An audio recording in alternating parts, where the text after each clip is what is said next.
এখানে কয়েকটা জিনিস কিনবো, একটা এয়ার ফিল্টার কিনবো, একটা স্পার্ক প্লাগ কিনবো, যে একটা মোটামুটি 200 বা 300 কিলো লং রাইডের আগে, মোট কথা একটা লং রাইডের আগে আপনার বাইকের কি কি জিনিসের প্রতি একবার হলেও চোখ বুলানো উচিত। লোকটা লিটারালি আমার দিকে একবার ঘুরেও দেখলো, মানে এই সাইডে দেখলোই না যে আমরা এইদিকে কয়টা গাড়ি আছে, লোকটা দেখলোই না, জাস্ট বাম সাইডে দেখে গাড়িটা ঘুরাইলো। এয়ার ফিল্টার আর স্পার্ক প্লাগের সাথে আরেকটা জিনিস আপনাদের চেক করে নিতে হবে, সেটা হচ্ছে যে আপনাদের বাইকের আপনাদের মধ্যে অনেকেই আমার ফগ লাইটের রিভিউ চাইছিলেন, যে আমি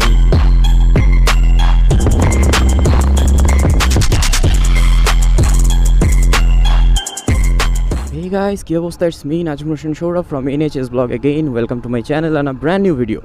ঘড়িতে সময় এখন 6:56, অলমোস্ট 7টা বাজে গেছে। কুরবানির ঈদের ছুটির আগে আজকে হচ্ছে লাস্ট ক্লাস ছিল, সো কালকে থেকে কুরবানির ঈদের ছুটি শুরু। কালকে আমাকে চলে যেতে হবে বাসাতে, তো আবার একটা 200 কিলোমিটার জার্নি হবে। তো 200 কিলোমিটার জার্নি হওয়ার আগে অবশ্যই আমার কিছু জিনিসের প্রতি একটু ঠিকঠাক করা দরকার, মানে আমার বাইকটাকে একটু সার্ভিসিং করা দরকার। এখানে কয়েকটা জিনিস কিনবো, একটা এয়ার ফিল্টার কিনবো, একটা স্পার্ক প্লাগ কিনবো, আর ব্রেকটা একটু চেক করে নেবো, চেন একটু লুপ করে নেবো যদি সম্ভব হয়। আর আরেকটা ইম্পর্টেন্ট কাজ হচ্ছে তেল তুলতে হবে, বাইকে তেল তুলতে হবে, কারণ তেল নেই। Let's go. আজকের ভিডিওতে আমি আপনাদের সাথে শেয়ার করবো যে একটা মোটামুটি 200 বা 300 কিলো লং রাইডের আগে, মোট কথা একটা লং রাইডের আগে আপনার বাইকের কি কি জিনিসের প্রতি একবার হলেও চোখ বুলানো উচিত। আচ্ছা, আজানে পরে আসতেছি। লং রাইডে যাওয়ার আগে প্রথম আপনার যে জিনিসটা দেখা উচিত, সেটা দেখা উচিত যে আপনার গাড়ির এয়ার ফিল্টার আর স্পার্ক প্লাগের কী অবস্থা এখন। যদি মোটামুটি একটা ভালো অ্যামাউন্টের পরিমাণে চলে থাকে তাহলে এই দুটো বদলায় ফেলেন। এগুলোর দাম কিন্তু বেশি না, কিন্তু এই দুটো জিনিস যদি খারাপ থাকে সেই ক্ষেত্রে আপনার মাইলেজের উপরে একটা খুব খারাপ প্রভাব পড়ে। তো এয়ার ফিল্টার, স্পার্ক প্লাগ এই দুটো যদি সময় হয়ে থাকে চেঞ্জ করে ফেলেন। ভাই, এদের জন্য আমরা রাস্তাতে চলতেই পারি না।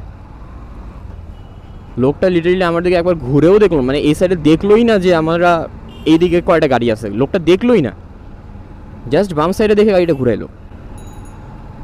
আর ইনাদের হাতে এত বড় একটা যানবাহন, যেটার সামান্য একটু ভুল সিদ্ধান্তে অনেক মানুষের জীবন চলে যেতে পারে, আর উল্টা রাস্তায় গাড়ি আসা তো আছেই। তো বাই দ্য ওয়ে, যেটা বলতেছিলাম, এয়ার ফিল্টার আর স্পার্ক প্লাগের সাথে আরেকটা জিনিস আপনাদের চেক করে নিতে হবে, সেটা হচ্ছে যে আপনাদের বাইকের ইঞ্জিন অয়েলের কী অবস্থা। ইঞ্জিন অয়েল যদি মোটামুটি মানে মিনারেল হয়, মিনারেল ইঞ্জিন অয়েলের ক্ষেত্রে যদি 1200 থেকে 1300 কিলোমিটার হয়ে থাকে তাহলে ওটা ওখানেই বদলায় ফেলেন। যদি সেমি সিনথেটিক ইউজ করেন তাহলে 1500 কিলোমিটার পার হয়ে গেলে ওই ইঞ্জিন অয়েলটা চেঞ্জ করে ফেলা উচিত। আর যদি হচ্ছে ফুল সিনথেটিক হয় তাহলে সেক্ষেত্রে আরেকটু বেশি ফ্লেক্সিবল হতে পারবেন আপনি। মোটামুটি আমি পার্সোনালি 2000-এ ফেলে দিই, তবে 2000, 2500 এবং কোনো কোনো সময় দেখা যায় যে 3000, অনেকে 4000-এও পর্যন্ত টানে নিয়ে যায়, বাট আমি এতটা টানতে পছন্দ করি না, এটা আমার পার্সোনাল চয়েস। যদি আপনারা আগে ফেলতে চান ফেলতে পারেন, যদি পরে ফেলতে চান ফেলতে পারেন, তবে আপনাকে দেখতে হবে যে ইঞ্জিন অয়েলের ভিসকসিটির কী অবস্থা। ইঞ্জিন অয়েলের ভিসকসিটি যদি ভালো থাকে তাহলে ইঞ্জিন অয়েল রাখেন, যদি ভালো না থাকে তাহলে চেঞ্জ করে ফেলেন, because engine oil is blood for your machine. So আপনি যদি রক্তেই ভেজাল মিশায় দেন তাহলে অবশ্যই আপনার গাড়ি ভালো পারফর্ম করবে না, এবং এটা আপনি লং রানে অবশ্যই ফিল করবেন, লং রাইডে অবশ্যই ফিল করবেন। যেটা আপনার বাইকের জন্য যে গ্রেড, সেই এক্স্যাক্ট সেই গ্রেডের এবং ভালো মানের, মোটামুটি দামি হলেও ভালো মানের ইঞ্জিন অয়েল তোলাটাই বেশি ভালো হবে। এরপরে আপনি দেখবেন আপনার গাড়ির টায়ার প্রেশার ঠিক আছে কিনা। টায়ার প্রেশার যদি দেখেন বেশি তাহলে আপনার গাড়ি স্কিড করবে, কারণ চাকা একটু বেশি ফুলে থাকার কারণে চাকার যতটুকু পরিমাণ এরিয়া মাটির সংস্পর্শে থাকার কথা ততটুকু পরিমাণে এরিয়া মাটির সংস্পর্শে থাকবে না। আবার যদি টায়ার প্রেশার কম হয় সেই ক্ষেত্রে আপনার গাড়ির মাইলেজ অনেকটাই কমে যাবে, কারণ ইঞ্জিনকে অনেক বেশি কাজ করতে হবে আপনার গাড়িকে টানার জন্য। তো একদম পারফেক্ট টায়ার প্রেশার মেনটেন করা খুবই ইম্পর্টেন্ট। টায়ার প্রেশারটা মাপার পরে এরপরে আপনার দেখা উচিত ক্লাচ অ্যাডজাস্টমেন্ট ঠিক আছে কিনা এবং ক্লাচ কেবল ঠিক আছে কিনা। ক্লাচ অ্যাডজাস্টমেন্ট কীভাবে চেক করবেন, এটার একটা প্রত্যেক বাইক হিসাবে আলাদা একটা মাপ থাকে। তো এটা আপনার যে মেকানিক আছে সে খুব ভালো করে জিনিসটা বুঝবে, তাকে বলবেন যে ক্লাচের অ্যাডজাস্টমেন্ট ঠিক আছে কিনা চেক করে দিতে, কারণ ক্লাচের অ্যাডজাস্টমেন্ট যদি ঠিক না থাকে সেই ক্ষেত্রে আপনার গিয়ার শিফটিং করতে অনেক হার্ড হবে, জিনিসটা অনেক কঠিন হবে আপনার জন্য গিয়ার শিফটিং করা, যে আপনার লং রাইডে আপনার পায়ের 12টা বাজবে, হাতের 12টা বাজবে। আর ক্লাচ কেবল চেক করা, কারণ যদি কোনো সময় দেখেন যে আপনার ক্লাচ কেবল অলমোস্ট ক্ষয় হয়ে গেছে, ছিঁড়ে যাওয়ার মতো অবস্থা, বেশি একটা দাম না, চেঞ্জ করে ফেলেন। কারণ এই জিনিস যদি আপনার চলমান অবস্থায় ছিঁড়ে যায় কোনোভাবে, বড় লেভেলে হ্যাসেলের মধ্যে আপনাকে পড়তে হবে। ক্লাচ কেবলের সাথে সেই একইভাবে সেম কথা খাটে থ্রটল কেবলের জন্য। চেক করে নেবেন থ্রটল কেবল ঠিক আছে কিনা, চেইনের ফ্রি প্লে ঠিক আছে কিনা। চেইনের ফ্রি প্লে কীভাবে দেখবেন? প্রত্যেকটা চেইনের ফ্রি প্লের জন্য একটা আলাদা মান থাকে, মানে প্রত্যেক বাইক হিসেবে আলাদা আলাদা একটা মান দেওয়া থাকে, একটা স্ট্যান্ডার্ড মান দেওয়া থাকে আর কি।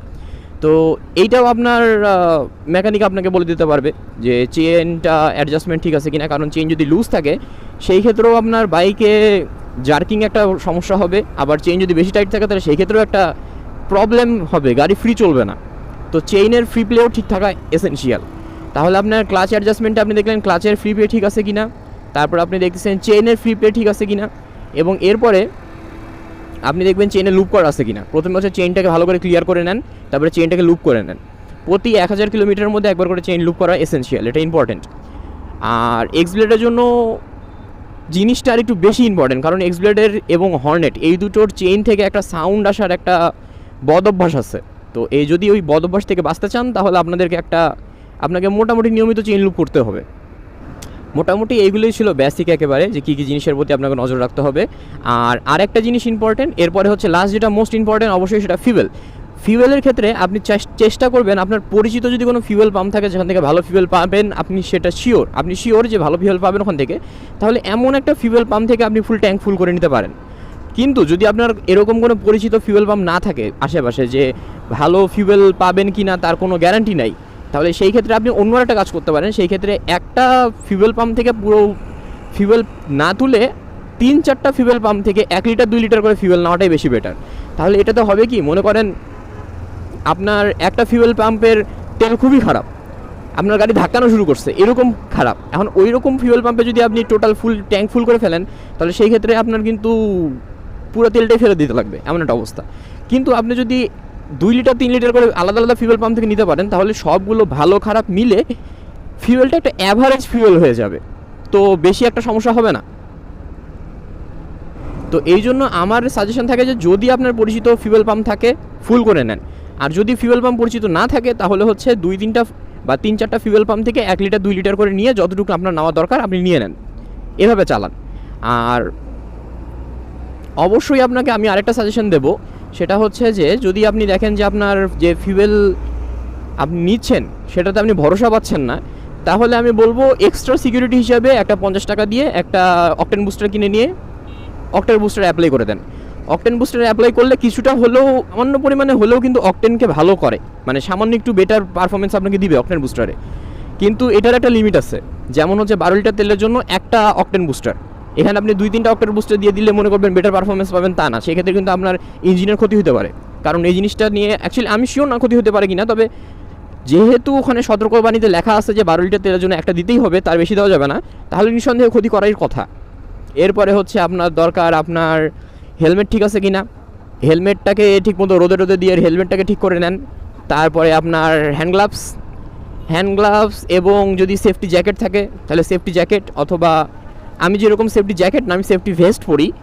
আর বৃষ্টির দিন হিসেবে একটা রেইনকোট, গাড়ির কাপড় চোপড় ঢাকার জন্য একটা রেইনপ্রুফ ব্যাগ, আর নিজেকে বাঁচানোর জন্য একটা রেইনকোট অথবা উইন্ড ব্রেকার সিচুয়েশন অনুযায়ী। মোটামুটি এই কটা জিনিস চেক দিলেই আপনার বাইক একটা লং রাইডের জন্য প্রস্তুত হয়ে যাবে। নেক্সট টাইম যখন আপনি একটা লং রাইডের জন্য বাইক নিয়ে বের করবেন তখন অবশ্যই এই জিনিসগুলো চেক করে রাখবেন।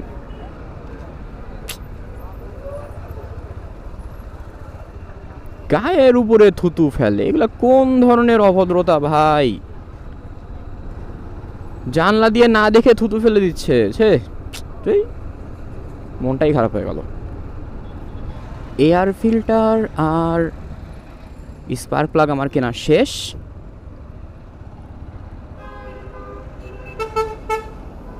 আর এখন ও বাবা, আমার এই ভাইজারটা চেঞ্জ করতে হবে। আমি রাতের বেলা কিছুই দেখতে পাচ্ছি না ভাইজারের জন্য। এয়ার ফিল্টার আর স্পার্ক প্লাগটা মোট কিনে রাখলাম, পিছনে ঝুলানো আছে। আর এখন আমাকে যেতে হবে হচ্ছে ফিউয়েল লোড করার জন্য। তো ফিউয়েল লোড করার জন্য এখানকার যেহেতু দোকান আমার পরিচিত না তেমন, সেজন্য খুব একটা বেশি ফিউয়েল লোড করবো না, 5 লিটার নিয়ে রাখবো। মানে এখানে আসার পর থেকে ওই একটা স্টেশনেই আমি সবসময় ইউজ করতেছি, এবং ওখান থেকে আমার অ্যাভারেজে তাও 60, ক্যাম্পাসের মধ্যে আমি 60 কিলোমিটারের মাইলেজ পেয়ে যাচ্ছি। তো সেই হিসেবে ওইটাকে আমার ফিউয়েলটাকে ভালোই মনে হয়েছে। তো আমার এখান থেকে বাসা যেতে আমার ফিউয়েলে লাগবে মোটামুটি সর্বোচ্চ 4.5 লিটার। তো let's meet you guys on the fuel station. 5 litre octane দিয়ে। তোমাদের এখানে অকটেন বুস্টার আছে?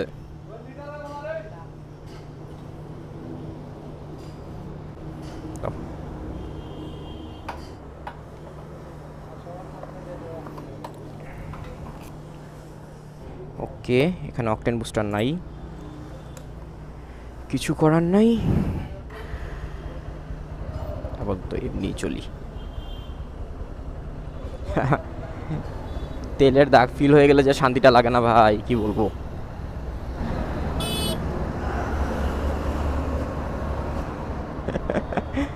আমি সামনের স্কুটারওয়ালাকে কিছু বলতে পারবো না, কারণ উনি আমার স্যার,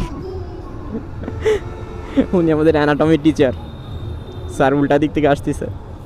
যাই হোক, অবশ্য এইদিকে এই জিনিস কেউই মানে না, সবাই উল্টা দিকে ফলো করে, কিন্তু স্যার আমাকে চিনতে পারে নাই আমার এই গেট আপের জন্য। আমার হেলমেট, তারপরে ক্যামেরা সেট আপ, এই হেলমেট এই সেট আপে আমাকে আমার ফ্রেন্ডরাই চিনতে পারে না, সেখানে স্যার তো চেনার কোনো প্রশ্নই আসে না।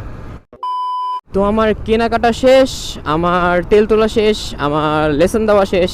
আজকের ভিডিও আর তেমন কিছু বলার নাই। সো আজকের ভিডিও এ পর্যন্তই। Hope you guys a good day.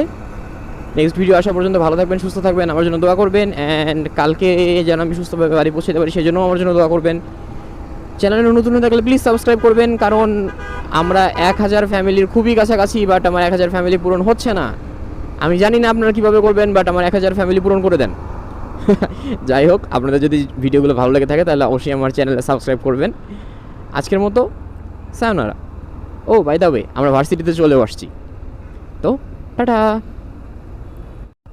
আপনাদের মধ্যে অনেকেই আমার ফগ লাইটের রিভিউ চাইছিলেন, যে আমি যে মিনি ফগটা ইউজ করি এটার কোয়ালিটি কীরকম। তো এই হচ্ছে এটার কোয়ালিটি। এটা হচ্ছে হেডলাইট ছাড়া, এটা আপার ডিপার, এগুলোর অবস্থা খুবই খারাপ। আর এইটা হচ্ছে আমার লো বিম। আর যদি হাই বিমের কথা বলি, আমি আসলে হাই বিম ইউজ করি না, আমি হাই বিমটা কানেক্ট করে রাখছি আমার পাসের সাথে। যখন আমি এটা ক্লিক করি তখন এই যে হাই বিমটা জ্বলে, এটা আমার পাসের সাথে কানেক্টেড।